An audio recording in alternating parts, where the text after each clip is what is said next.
Ayun na nga, yan. Inabot na kami ng ulan. Papunta kina tropang ating. Magkakape na naman. Ang mga makakapal. Matigas ang mukha. Ayan, naulan. Kita-kita ninyo.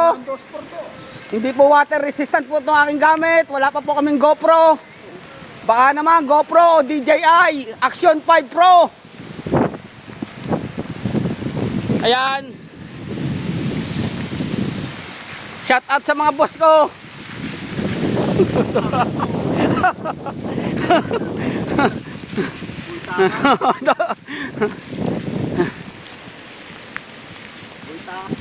Walang yan.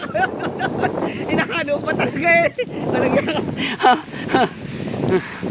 Yan, nagkapote po ako. Bawal po magkasakit. Hindi bali ito isa, medyo makapal-kapal. Baka naman ma-sponsoran ng GoPro.